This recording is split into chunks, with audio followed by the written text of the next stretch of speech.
This is Debbie, and welcome to another brand new episode of The Offbeat Life, where I speak to inspiring individuals who ditch the norm to live their best life and become location independent.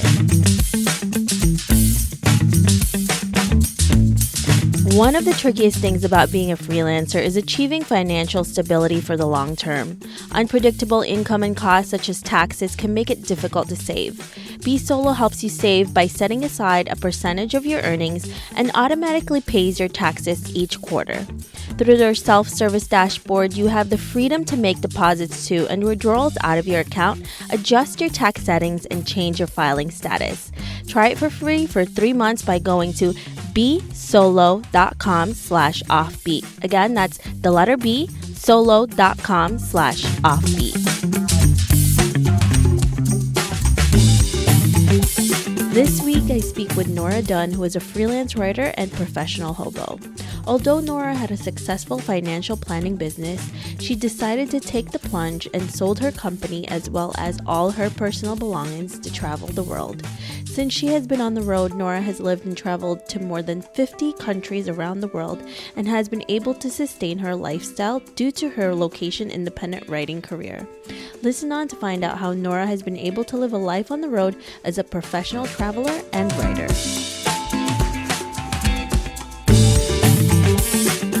Hey everyone, thank you so much for joining us for this interview with Nora. Hey Nora, how are you? I'm good, Debbie. Thanks for having me. Thank you so much for joining us today. So can you tell us a little bit about yourself and why you lead an offbeat life? Well, I am otherwise known as the professional hobo, and I earned that moniker because in 2006, I sold everything I owned, including a busy financial planning practice, to embrace my lifelong dreams of traveling the world immersively and long term. At the time, I didn't actually know how long I would be away or where I'd go, what I'd do, or how I'd earn money. But over the next 12 years, I continued to travel full time and figured out how to make money while I was doing it, and carved out a niche on my website, which is theprofessionalhobo.com, teaching people how to travel full time in a financially sustainable way. Why did you decide to sell your company instead of just keeping it and maybe just traveling while someone else is running it for you? That's a great question. And in fact, when I marched into my director's office to announce that I was selling everything, including the business, in order to travel, he said, I knew something was up. You've been acting weird lately.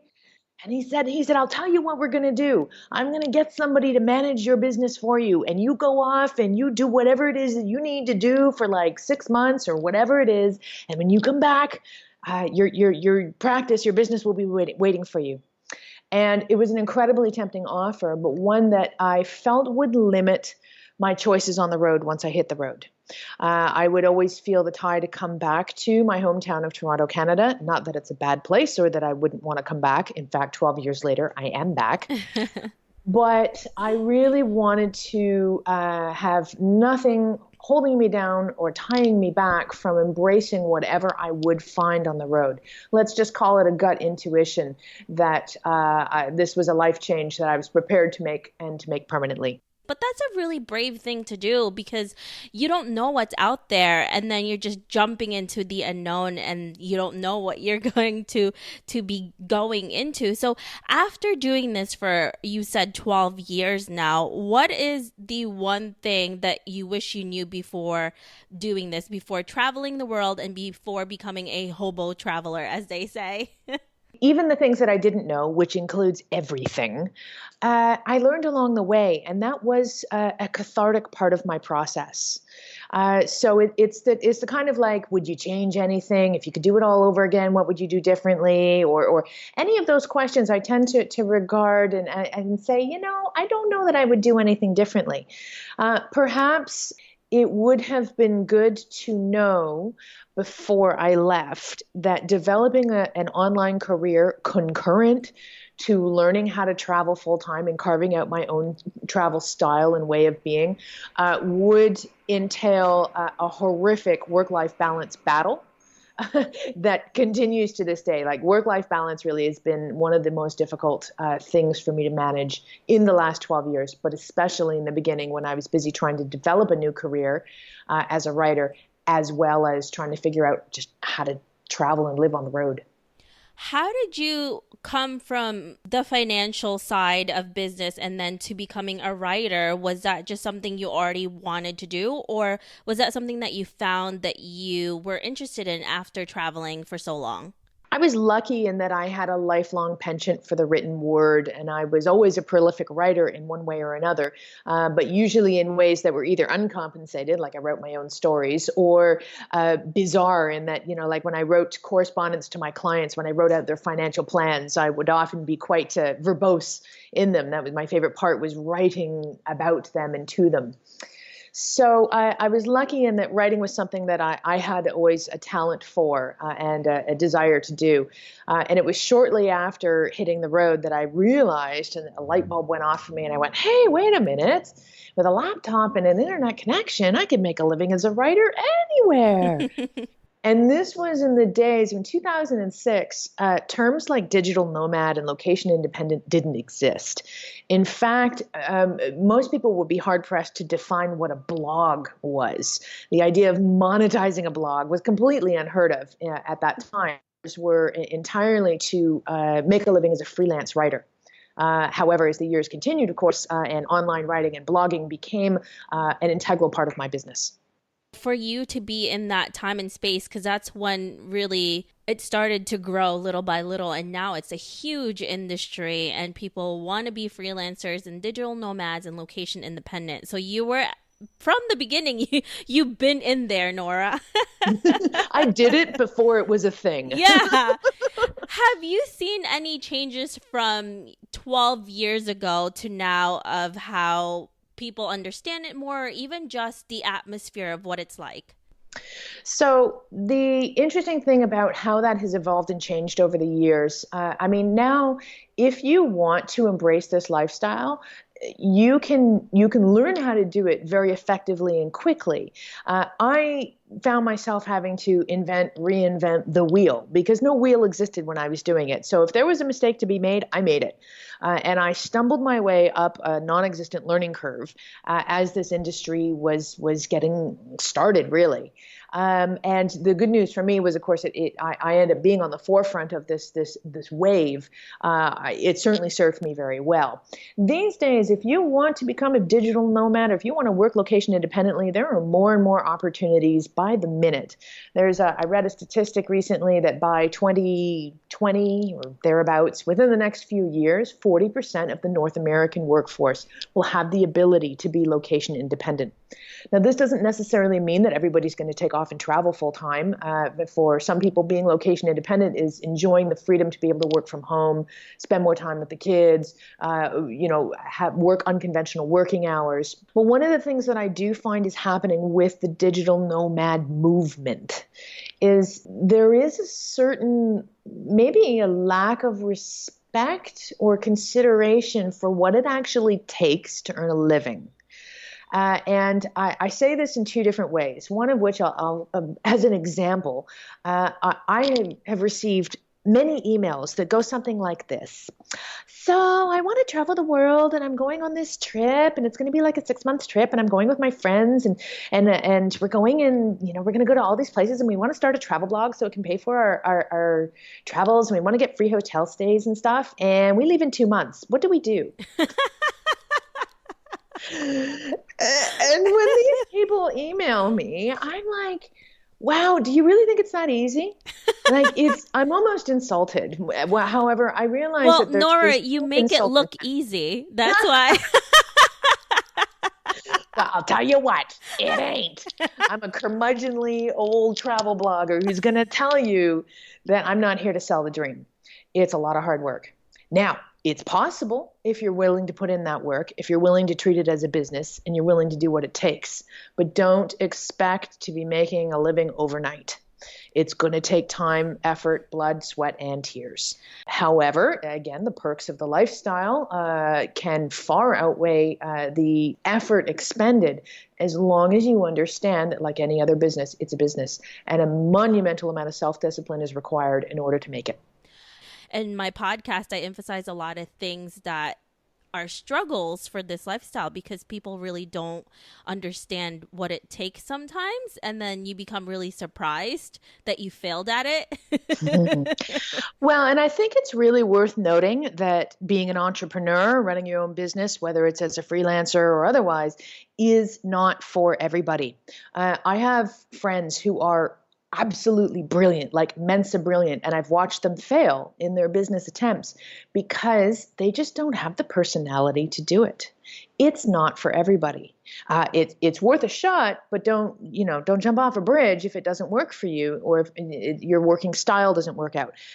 However, it also bears noting that if you are not the entrepreneurial type, who again possesses a ridiculous amount of motivation and self-discipline, you can still work on the road as a digital nomad. There are all kinds of companies that will hire remotely. You're the one that has to clock your hours. You don't have a boss sitting over you and cracking a whip, but you do have that accountability to an employer, if as well as the stability of a regular paycheck, if that's something you prefer.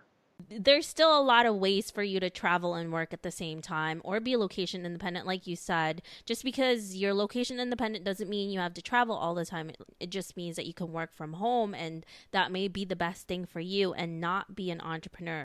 The other thing to consider is in terms of if what it is that you want to do is embrace a life of traveling and living around the world, there are all kinds of jobs that you can get on the ground as you go. Teaching English is a wildly popular way for people to travel and live around the world. People will take contracts and live in places like South Korea or Japan, or generally Asia or South America are the places where these positions are available. And they'll do a contract or two, and 6 months, a year, however long, and all their expenses are paid, and they're able to save money, and then they can use that money to travel between contracts and do another contract. Same thing works for working on cruise ships. You can get working holiday visas. There's a lot of different ways that you can get, on the ground jobs and still travel the world at will. Yeah, and you get best of both worlds. You get paid and you get to travel, and then you get some time off as well to do whatever it is that you want to do when you have that time to yourself. Nora, you have traveled for a really long time and you've worked on the road as well. What's been the biggest setback that you've encountered, and how do you usually handle them? I've experienced any number of setbacks, either professionally or personally along the way. I've encountered health issues. I was in a near fatal accident. I've survived 2 natural disasters and a series of romances with varying degrees of success. It's kind of like, where do I begin? And yet, what is a setback? I spent a couple of years apprenticing with a shaman in Peru, so I can get all existential every once in a while, so please forgive me. Travel as a vocation is an exercise in rolling with the punches. It is an exercise in being flexible, adapting to your circumstances, whether your circumstances are simply a change of culture, language, climate, environment, or whether these changes have been thrust upon you, regardless of whether or not you'd like them to be. If there's anything that I've learned along the way, it's that survival requires flexibility, positive attitude, and adaptability. Yeah, there's a lot of that, definitely, especially when you're traveling all over the world. And you never know. Everything is so unexpected and new and really exciting as well. It's scary, definitely a lot of fears, but also a lot of excitement. You are all over the place and you do so many things. How do you keep yourself productive and to stay in the really good momentum? An never-ending battle, that is. Work-life balance, productivity has consistently been a challenge for me. Not because I lack any form of self-discipline, but because it is very difficult to carve out productive working spaces on the road.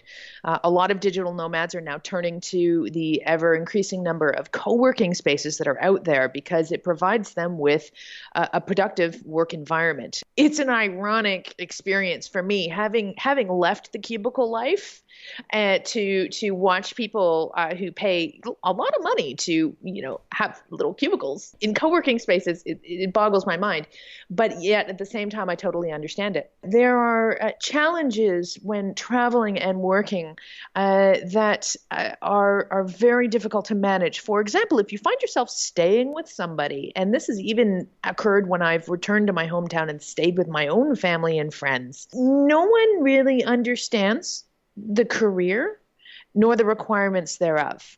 So everybody thinks I'm prepared, no matter where I am or what I'm doing, everybody thinks I'm on holiday. If I'm in their town, I'm on holiday. Is that one of the biggest misconceptions that people have? Absolutely. That would be the biggest misconception, because I'm not on holiday.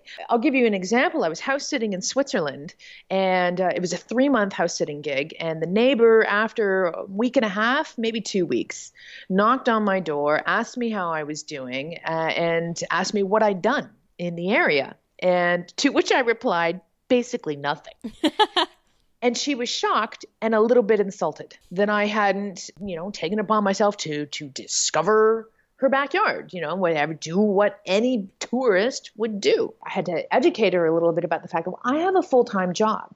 How many tourist activities do you do when you work full-time? Yeah, well, you don't do a lot, right? You get up, you go to work, you go home, you cook dinner, you relax a little bit, and you go to bed. Let's stretch out the timelines a little bit. If I'm in someone's hometown for 2 weeks, I'm going to get to do a few things, a very small kind of handful of activities that will give me a sense of that town. Versus had I been on vacation in that town and had nothing to do, I'd have painted it red and cracked the code of the country. Slow travel is definitely a requirement, and anyone who's been on the road for very long will attest to this, whether or not they're working. If you're traveling too quickly, you get dizzy after a while. And if you're traveling quickly while trying to maintain, even grow a digital business, you're going to burn out. And fairly quickly into my own travels, I realized I'd traded one rat race for another when I found myself doing just that. It's so interesting that that's really what people think, right? Well,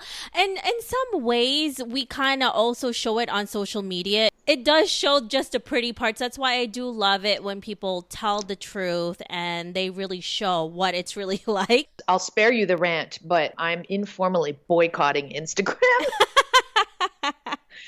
For really flogging, fabricated experiences almost. I'm all for a pretty photo, but it's a fickle game. You definitely, take a critical eye to who you're reading, looking at, watching. I don't want to say that everyone's got an alternative agenda, and I don't want to be one of those people going, beware of the person who sells courses on how to do this because it means they can't do it themselves. Because I'm designing a course. So, But, like I said earlier, I'm not here to sell a dream. And I am, on my website, I am brutally honest about the disadvantages as well as the advantages of the lifestyle. And I don't mince my words. I really love that about you, Nora, because I try to do the same as well with this podcast and even the articles that I write online, is that we have to go beyond everything and from what you just see in the surface and really know that the reason why certain people are successful is because of all the blood, sweat, and tears that they've done. And a lot of people want to get to where Tony Robbins is, but they don't want to do the work that Tony Robbins did. You know what I mean? So you bring up an interesting point. And I don't know, have we always been like this? Is this a function almost of technology, of the instant gratification that we've been given with technology has created a sense of instant gratification, or even the commonly used word entitlement in life these days? I don't know. Yeah, I have no idea either. Maybe it could be a little bit of both, but it's really great when people actually tell you the truth. Sometimes it really hurts, and sometimes you do it and then you fail. But if you really want to do it, you just keep going. And if you really don't want to, then you stop. Well, and that also begs the question, when is the time to give up? At what stage of the game do you realize that something's either not for you or you're not prepared to put in the work required?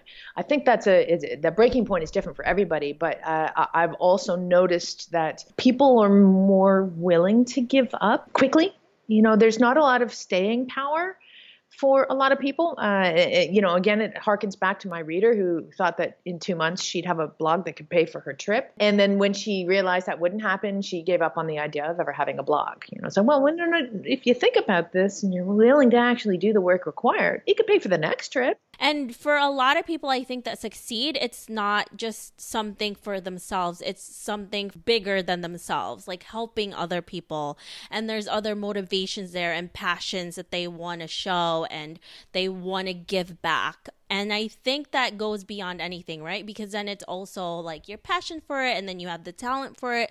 And it has all of these different factors and combinations. So it has to be more than just something that's for you. Bravo. I think you just said it brilliantly.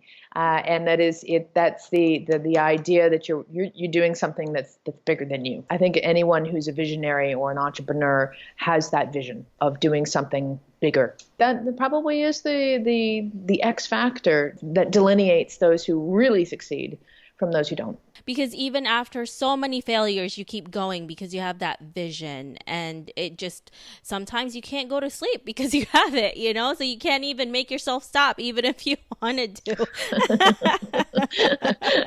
Sounds like this is coming from a woman who's had a few sleepless nights. Absolutely. Brilliant. So Nora, how were you able to create income from the start of this career, and how do you continue to do that today? So initially, as I alluded to earlier, my efforts were towards freelance writing.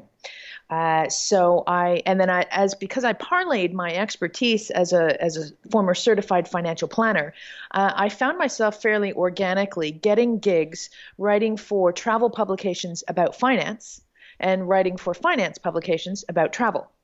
Because the two topics, although they might not appear related at the outset, are entirely related because, of course, you need money to travel. Mm-hmm. And so that it was a great way for me to basically carve out a niche that wasn't just making me a destination travel writer, which is even when I started was a saturated market. So I was able to really make a name for myself and get some good gigs that way and some good bylines. And then as the years went by, it became apparent that my website would be a vehicle to marry those two topics and to teach people how to travel full-time in a financially sustainable way.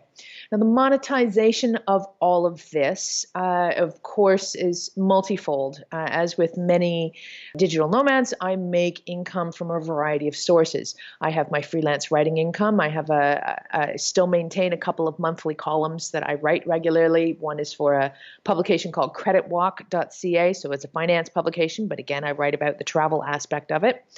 And I've got a monthly Dear Nora column with them where basically I answer various reader questions. And then I'm also a Smart Money Squad member at Go Banking Rates, again, a finance publication. So you'll see the theme there. The people who are willing to pay are in the financial sector, not the travel sector.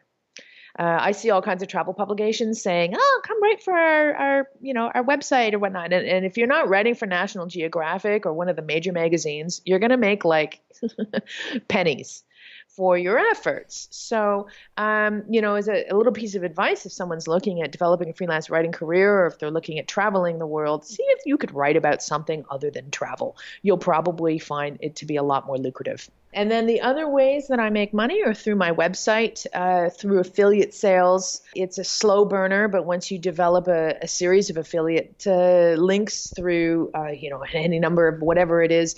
For me, I put affiliate links. Affiliate links, for anyone who doesn't know, I'll mention a product or service on my website or in one of my articles, and you click on that link. And if you buy anything, either that product or anything else that store offers within a certain amount of time, I will get paid a commission. It doesn't affect your cost, but it helps support me. And affiliate links are a very common way for a lot of bloggers to make money. And it's a very passive form of income because once the content is out there with the links, all you have to do is basically drive traffic to that content. And ideally, if the links are well placed, shall I say, you'll do well. And by well placed, I mean not only from an SEO perspective, but also, how much do you stand by it? For me, I only put affiliate links to products that I have owned and thus endorse. So it allows me to sleep well at night and help people learn through my own experience. Probably the other two ways that I make money are through advertising on my website, which are just the ads you see everywhere on the internet. It's a necessary evil, let's just put it that way. And then also through some of the products that I've created. I've written a few books to date, very practical guides like how to get free accommodation around the world and working on the road, the unconventional guide to full-time freedom. And I even wrote a little ditty about some of my epic and epically crazy train journeys that I've done around the world. And make sure you all listen to the extended interview because Nora is going to be talking to us on how to get free accommodations around the world. So I'm really excited to talk to you about that, Nora. Excellent. Let's fast forward to 50 years from now and you're looking back at your life. What legacy would you like to leave and what do you want to be remembered for? I have lived in my 4 decades on this planet thus far. I have lived 1,000 lives. When I tell people that the sort of things I've done, even before I started traveling, when I just kind of list off some of the stuff I've done, people's eyes get bigger and bigger because I don't even believe I've done the stuff that I've done in my life. There's no reason why anyone else should believe it. It's kind of hard to say in 50 years what my defining legacy is going to be because it seems to be a moving target. Certainly, I could say that this chapter of my life that continues of full-time travel and living an unconventional life, or at least it was unconventional when I started living it, it's becoming more conventional by the day. But being something of a pioneer in a new industry and in the lifestyle design movement really is something that I'm proud of. Learning to make travel a lifestyle and to inspire and empower other people to do so is something that I'm very proud of. That is such a great legacy to leave, and you've already done a lot of that, especially from so many years of doing this and for so many people who have been inspired by you, Nora. So let's get to some fun questions. Some people like myself nerd out on interviewing inspiring people like you and hiking. What about you, Nora? What do you nerd out on? I have moonlit as a professional actor, singer, dancer over many years. So I do love a good musical theater show. Speaking of moonlighting, what has been the most unusual job that you have ever had, and what was the best thing that you've learned from it?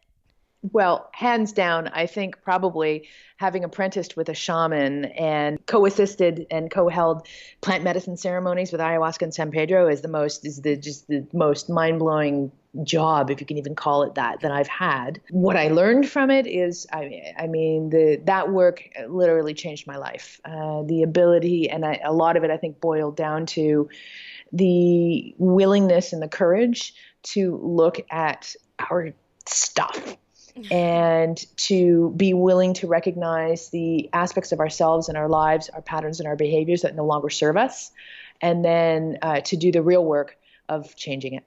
Is there any question that you wish people asked you more of? I immediately go to the question that I wish people would ask me less of, which is what is my favorite country? Ironically, I find myself asking that of other travelers. It's like I can't help myself, so I understand why people ask it. If you're listening to this and you meet a traveler, don't ask them that question. Just don't.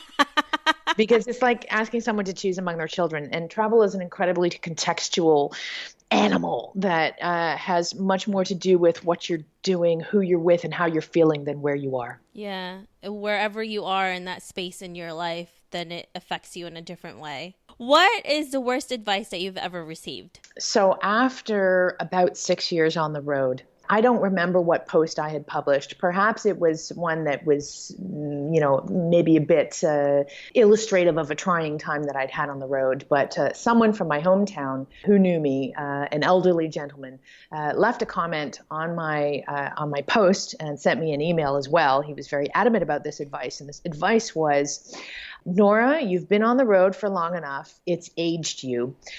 Time to come home and settle down and live an ordinary life. And I wrote an article, of course, to respond to this point, dissecting what is home, what is an ordinary life, and why does settle down have to be a part of anybody's vocabulary. So probably the worst piece of advice I ever received was time to come home, settle down, and live an ordinary life.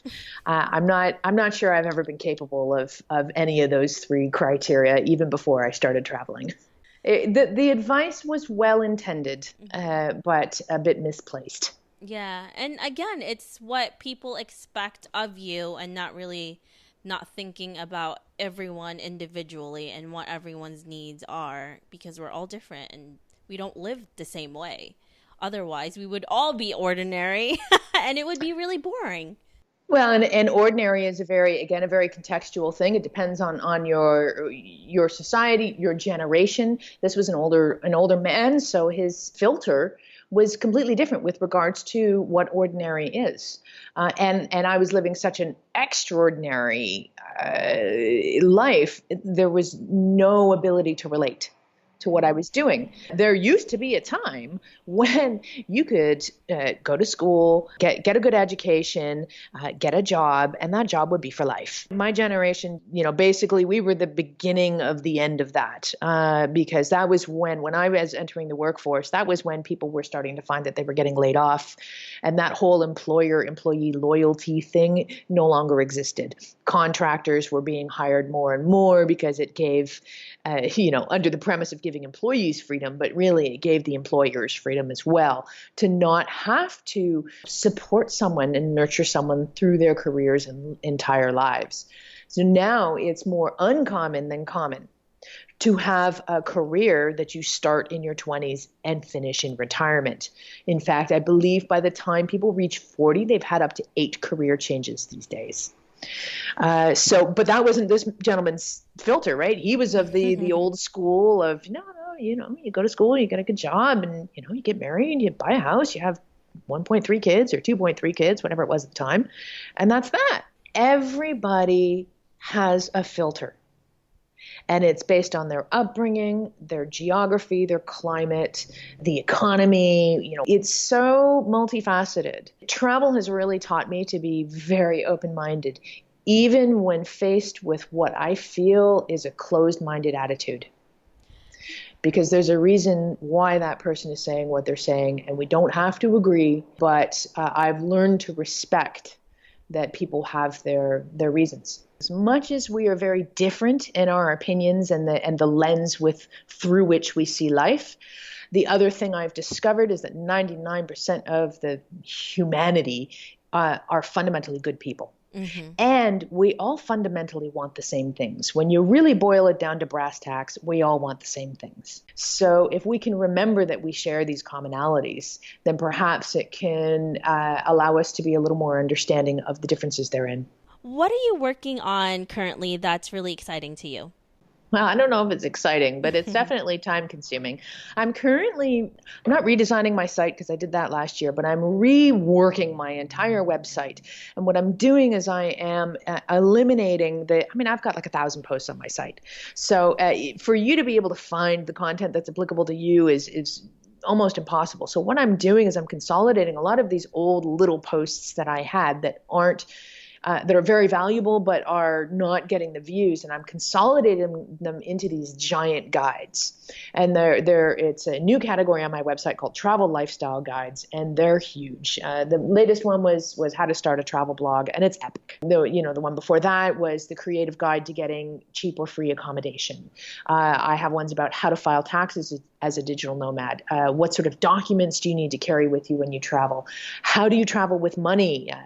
ATMs, credit cards, Visa, debit cards, all that sort of stuff. So definitely pop by my site if you want access to some seriously large and comprehensive guides that will help you get started with travel as a lifestyle. And I'd also like to pursue possibilities of doing some further work in television. That's amazing. So many exciting things, Nora. Life is short. Yes. Let's do it. Absolutely. If our listeners want to know more about you, where can they find you?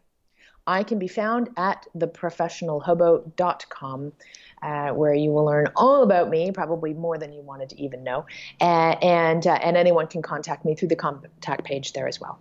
Awesome. Thank you so much, Nora, for joining us today. I really appreciate all the knowledge that you gave us. Well, thank you so much, Debbie. It's been a joy.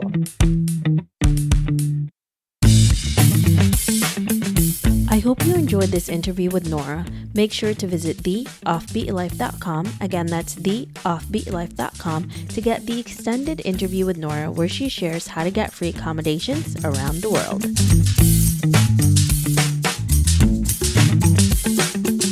Hey Offbeat family, I really appreciate you listening to this episode. I would love to hear more from you and what you think of the podcast.